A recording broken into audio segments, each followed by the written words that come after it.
Latino, we are Native American, we are Democrat, we are Republican, we are independent, we are people of faith, we are people not of faith, we are natives and immigrants, we are business leaders and workers and unemployed, we are doctors and the uninsured, we are gay, we are straight, we are students, we are parents, we are retirees. We are North Carolina, and we're here, and we ain't going nowhere.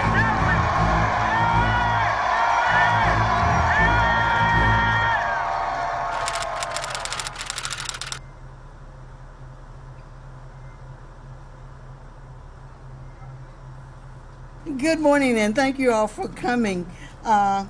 This morning's press conference is by the North Carolina National Association of Colored People organization, and the theme for this morning is Forward Together More Legislative and Advocacy Day. And leading this is Dr. Barber. Thank you.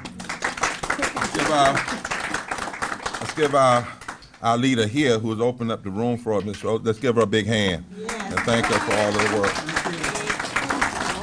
She's truly a godsend, and we thank for her. Let me welcome the media here with the NAACP Forward Together Moral Movement Legislative Advocacy Day.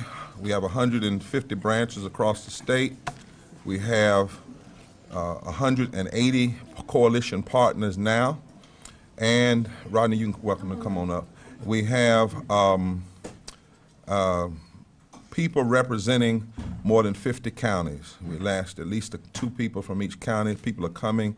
That was our goal today. I'm going to talk about why we're here, and then what's in store as we go forward for our continuation of our Forward Together Moral Movement.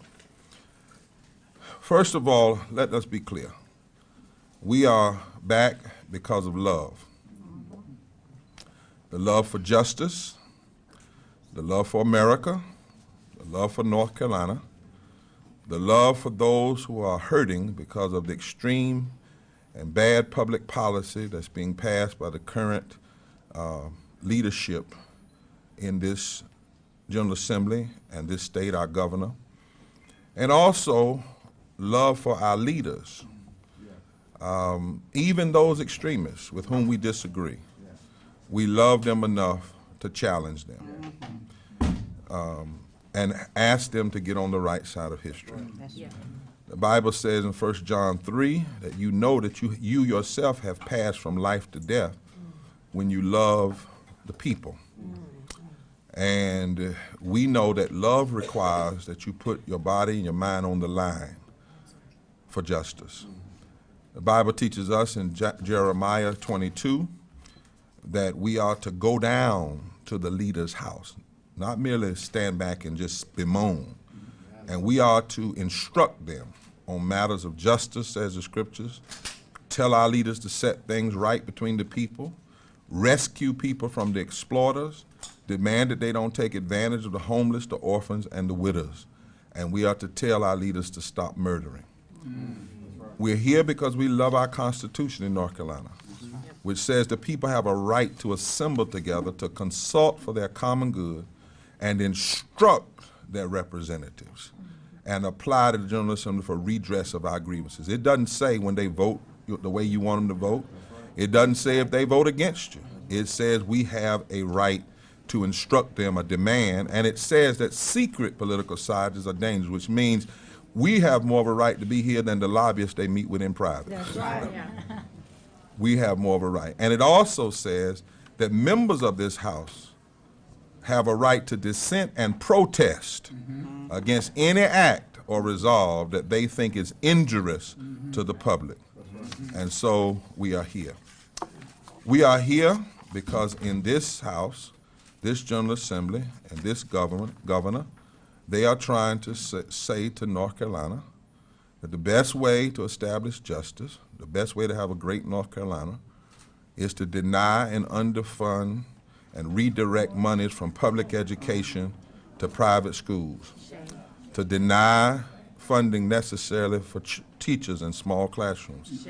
They are suggesting that the best way to have in North Carolina is to deny health care to hundreds of thousands of poor people, 23,000 of them veterans, to deny earned income tax credit. In other words, they say the best way to change America, North Carolina for the good, is to raise taxes on the working poor and lower taxes on the wealthy. They say the best way to North Carolina to grow is to deny unemployment. They promote policies that say the best way for us to be a better state is to deny the rights of women and the LGBT community and the immigrant community.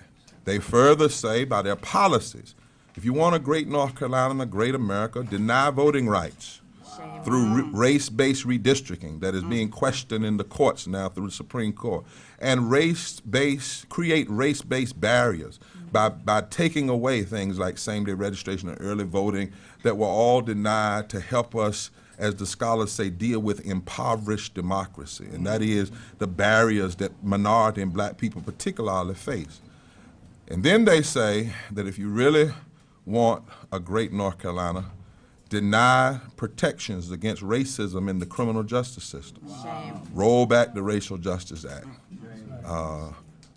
And then, if you want really a great state, pass religious freedom laws that are nothing but religious fanaticism and attempt to allow people to use their interpretation of a religious faith to discriminate against other people and to engage in codified hate within our Constitution.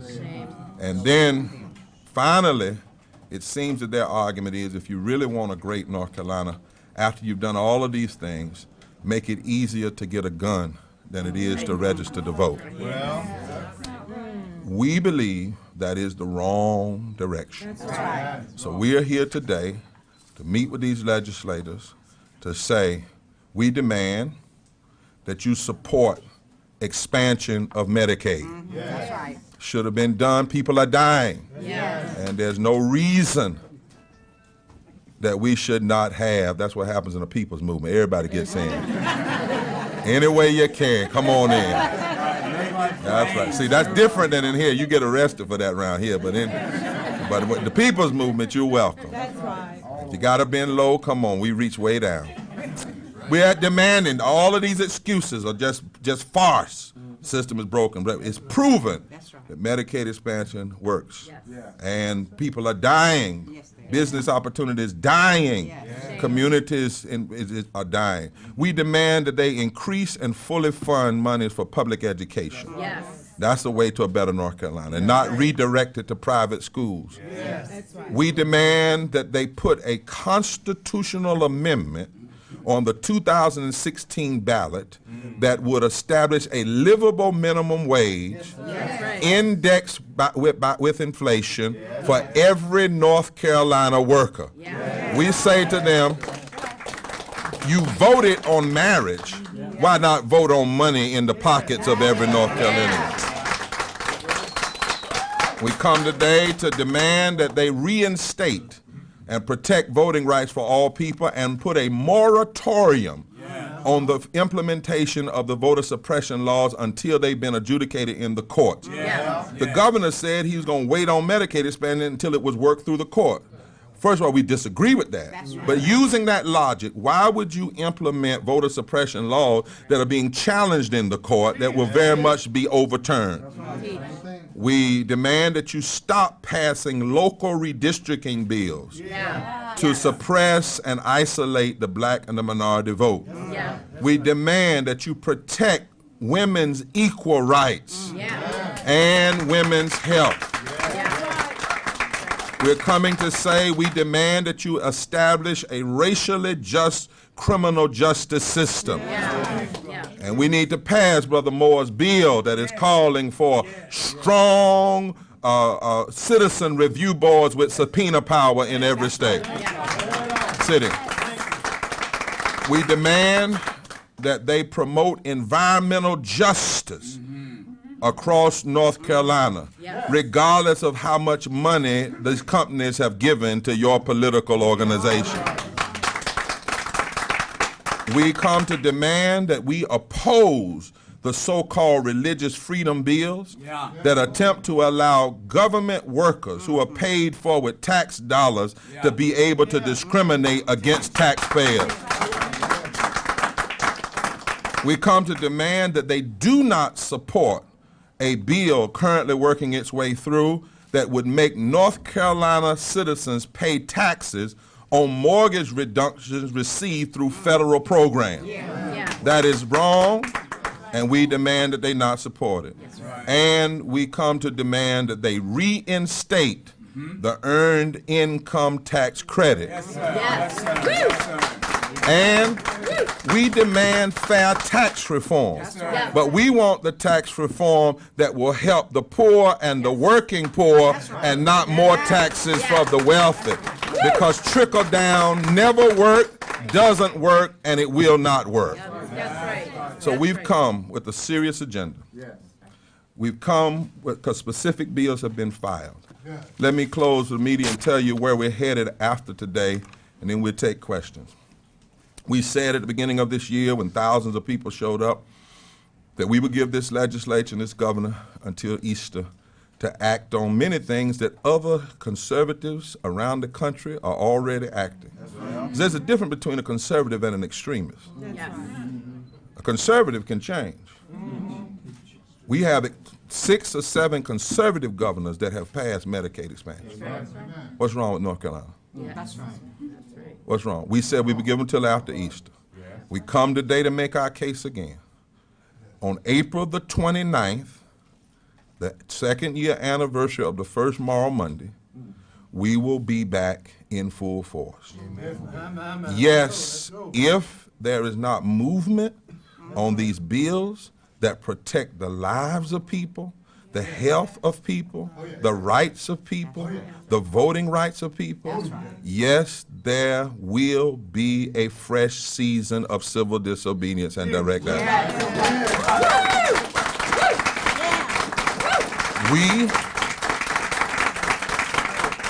We do not come from the crowd. It is not in our DNA to work 1 year and quit. It is not in our DNA to stop just because people fight against us. We come from the people who fought for 50 years until we overturned Plessy versus Ferguson. The NAACP is 105 years old. We come from the legacy of Medgar Evers and Viola Woosa and James Reed and Fannie Lou Hamer, who says there comes a time you just get sick and tired of being sick and tired. We don't fight just until there's an election. Because movement time and election time are often 2 different times. So we want you to know we will be back, but we're adding something tomorrow, Monday this year. Yes, we're going to do things in the state, the Capitol here, but we will also be announcing to the media at the appropriate time that we will be going into the districts of our adversaries. Not the districts of our friends on these bills, but the districts of our adversaries. Because we're finding that in many of those districts back home, the people back there don't know what their legislators are doing. So we're going to have Moral Mondays in some of the communities and the voting districts of the people who vote against us up here. We also are planning a week of action in June we'll talk about at the appropriate time. And on July the 6th of this year, we will be like they did in Selma in 1965, Dr. King. We will be sending a telegram out inviting all people to join us for a massive moral march for voting rights in Winston-Salem at the beginning of our federal trial. Just like they did. We've already been talking to people around the country. We're telling them that North Carolina has the first and the worst voter suppression bill after Shelby. This case is not about North Carolina. It is about this nation and the way in which jurisprudence will deal with the issue of voting rights post-Shelby. We believe we are going to be victorious in their attempt to roll back those things that had given us ways to get over the barriers and access to voting. And so on July the 6th, we're inviting all people, people of conscience, people of faith. I've spoken to rabbis and imams and Christian pastors around this country, and we're asking them to join us. And we're going to say North Carolina is our Selma today, and we will not give up this fight. That's right. Are there any questions from members of the media? And there is one way that these things can be stopped, and North Carolina cannot be made a centerpiece of national media, and that's simply to pass the bills. That's right. That's right. Don't say that we're embarrassing North Carolina. You're embarrassing North Carolina when you continue to deny passage of bills that not Democrats have passed and Republicans have passed, but people of conscience of both parties have passed all over this country. That's right. And we have to fight in this moment and stand for what is right. Questions from the media? Good day to pass the bill. Isn't that right? Any members of the media? We have our other experts here. We are also joined by people from every area. Y'all just say some of the groups here. Raise up. What group? National Organization for Women. Right here. NC Justice Center. Preacher, where you from? Greensboro, North Carolina. NC for ERA. All right. Our Greensboro. third vice president, second vice Harnett. president, Harnett County. Who else back there? North Carolina Budget and Tax Center. Right. Right. Democracy, North Carolina. Yeah. Right here. Durham, North Carolina, NAACP. Right. Yeah. Our Community Success Initiative here. Organizations. Charlotte Clergy Coalition for Justice. Right. Nancy Mitchell, NAACP. Ah. Any others? Okay. Moore County. Moore County. Orange County. Orange County. So there are people coming and still coming, but we'll take questions from the media about our agenda today. Any particular questions? We're good? Good, Gary? Nothing. Okay. Nothing's changed over here, though, has it? I mean, the Republicans would look at these 10 or however many. I wouldn't think they have interest in passing any of them. Well, I mean, does it change? I mean, what do you think it would take to then change your mind? Some of them got to go home. And some of them, we're going to beat them in the courts. The courts have already said that what they did in education on vouchers was wrong. The Fourth Circuit has given indication that what they've done in voting suppression is wrong. We just got to litigate the case. The Supreme Court has said they're wrong in redistricting. We were a partner in the case last week on in Alabama that said the redistricting plan in Alabama was wrong, and ours is worse than Alabama's. So we're winning. The public consciousness is shifting. You look at PPP polls, I think 58% now of North Carolinians support Medicaid expansion, 61% support, if they would raise taxes to support public education. The more and more people are hearing about these tax reforms and how they're really not reforms, how they're actually lying to people because they're saying we're cutting your taxes, but actually what they're doing is raising taxes on the poor and the working and cutting taxes on the wealthy.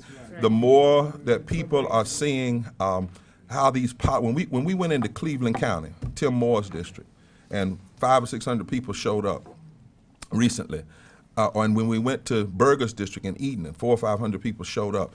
People were appalled. They did not even realize really what they were doing up here. So part of our goal is in these local areas to make, and Gary, you're right, we have a long view approach to social justice, not a short view, not a 2-year view.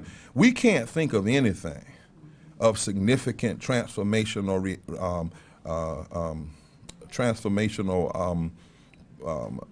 purpose and reality and in this country that came without a long-term fight. That's right. Yeah. You know, even quickly, Social Security, 1935. My grandmother wasn't covered because she was in the domestic. Most black people weren't covered because they were in agrarian. Most white women, 50% of white women weren't covered until 1954. That's 19 years. So we are in this for a long haul, and that's why we are engaging in litigation, legislation, agitation, voter education, voter registration, and we believe that the tide is going to turn, particularly now that it looks like we're going to win this redistricting, because a lot of the victories in this place they're not because they won, it's because they cheated. That's right. Because more people voted at large for progressive.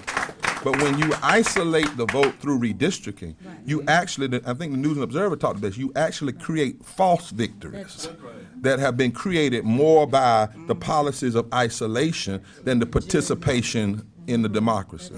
So, I think to members of the media, that's why, you know, I like the way our Constitution is written, because it didn't say instruct your legislators if they vote with you. It didn't say instruct them if they agree with you the first year.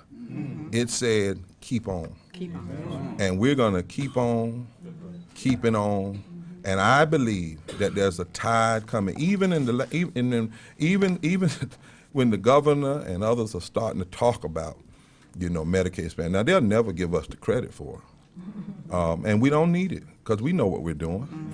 But even behind the scenes, some of them are saying things. Well, we're trying to get it done. We're trying to get it done. And we know why. Because the more and more people see Crystal, who's dying, and other people, needlessly, simply because people will not pass and accept money that's already been allotted. That's right.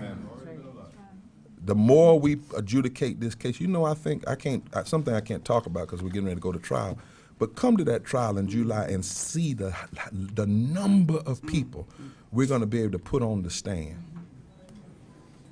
that these laws negatively affected. Yes, sir. Do you have any meetings scheduled with Republican lawmakers? Oh, yeah. We come to meet with all of them. When we do our legislative day, we're nonpartisan. So everybody here, these local groups, they've called in advance and set up these meetings.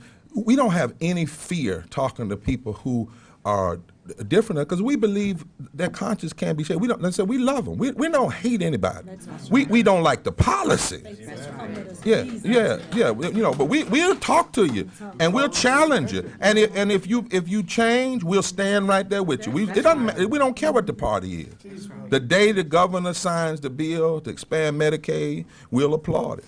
But until that day, we have to aggressively challenge it. So yes, we have meetings set. Are you scheduled to meet with Speaker Moore? We met with him earlier, and so I'm letting the local people met. We met with him. Barber has been resistant. The governor's been resistant. And Moore met with us and smiled and then said basically his mind was set.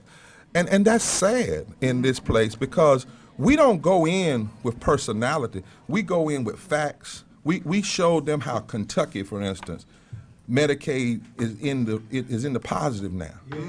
You know, we and how all these other states, and it's, maybe somebody should ask them, because all the things they say are the reason, for instance, for not doing it, it just don't make any sense. On the one hand, they say our system is broken, but on the other hand, Senator Bird's going around the country saying North Carolina has one of the best delivery systems in the country. On the other hand, they're saying they're going to be broke, but on the other hand, states that are accepting it, the money is increasing, the budgets are getting stronger. On the one hand, they say that they'll have to pay for it, but the law tells you the first 3 years you don't have to pay anything. And if you don't want to do it after that, you just don't accept. So their arguments fall apart. The same thing with voting rights. The same thing with the earned income tax credit. When you go in and say, hey, your star, your hero, Ronald Reagan supported this. Now, are you saying that Ronald Reagan was wrong? So we struggle, really, with the logic, but it's always been that way with extremism. It's always been that way, which is why we have to have a people's legislative day and a people's movement that never, ever backs up.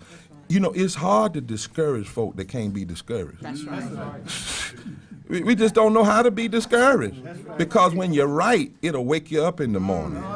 When you're right, it'll put my grandma used to say, it'll put some pep in your step, some clap in your hand, and some joy in it, because you know you're right. None of us are benefiting. We are trying to help other people, and we want this state to be everything this state claims it is on paper. Let me close here, and I'll take your question. Let me close here. We quote this stuff to the media. We're not trying to be, you know, nerdy or just like we know everything. But, you know, they told us to read the Constitution. You remember when the conservatives, they had sessions, and so some of us joined them. And guess what? We found stuff in the Constitution we didn't know was in there. I didn't know, Rosa, that when you all swore, that when y'all put your hand on that Bible, I didn't know that one of the things you swore was this. Article 11, Section 4. Beneficent provision Go ahead. to the poor That's right. and the unfortunate and the orphan. This is not William Barber. This is what you swore to uphold. I didn't even swear to uphold this, but you did. I took an oath with God, you know. But it said beneficent provision for the poor, the unfortunate, and the orphan is the first duty. That means the first order of business for a civilized state. Now, they also say Christian, you know, because it was 1868. But my point is, if the Constitution says that's the first order, and your first order is a religious fanaticism bill, and your first order is cutting earned income tax credit, and your first order is denying Medicaid expansion, and your first order is rolling back women's rights, and your first order is undermining immigrants' rights and labor rights, and your first order is cutting public education that helps the poor. I didn't say it was uncivilized. That's right. Your document. That's right. And it hadn't been changed. That we've had no constitutional convention to change it. That's right. So that's what you swore to do. That's right. And we have to come and challenge you, not just based on what we say, but what you say and what you swore to uphold. And I asked the media to ask them, why are you choosing to violate your own Constitution? Because that Constitution said the first order of business should be, when they get here in February, the first thing they should do, if it's going to be a civilized General Assembly, and most of them claim to be Christian, so if they're going to be a Christian General Assembly, the first thing they should do is say, how are we going to pass policies that are going to help and uplift the poor, the unfortunate, and the orphan? And if you do anything less than that, we have said you are constitutionally inconsistent, morally indefensible, and you're acting economically insane. It's not my words, the words of your own Constitution. Any other media? We're going to get ready to go visit. Yes, ma'am. When you win the case against the redistricting, what are they going to have to do? Do it all over again and do it according to the outlines of the courts. What the courts have said clearly with the Alabama case is you cannot see, when you do redistricting, there's only one set of facts you have: race. You don't use this. You don't do it based on party. You don't do it based on. That's not fact. The race is the fact that goes into the computer. See, and so what they're saying is you cannot redistrict, the variable, yeah. So you cannot engage in redistricting where it can clearly be seen that the goal is to bleach, stack, and pack. Those are the legal terms that came out of a court case. Bleaching means you extract minority voters. Pack means you pack them in. And stack means you stack them in. But you do that for the purpose of isolating the black vote, not just so that black people can elect black people, but to disable the ability of black and whites to be a coalition to elect candidates of their choice. So it's trickery. And it's been around. We've had to fight it with Democrats too now. That's right. Every redistricting case the NAACP has battled, not just with Republicans. I want that on the record. We fight anybody when it comes to voting rights. So we had to fight Democrats, and we've had to fight these Republicans because these plans are wrong. So the courts have now said in the Alabama case is wrong, and we were a partner in that case. So when we win, it means they're going to have to do it all over again. Will they have a deadline? It will be dictated by the courts. Yeah, will dictated by the courts. So we're looking for two wins: big win on redistricting, and a big win on our voter suppression case. Because listen, even a Republican federal judge in the 7th Circuit is now saying voter ID is a race-based initiative. He's a Republican. All right. He's a Republican. So So all of these things that they've done are under the scrutiny of the courts. And that's why we don't give up just when they vote against us, because we still have the courts and we still have the Constitution. And if none of that works, we still have God Almighty. Thank you so much.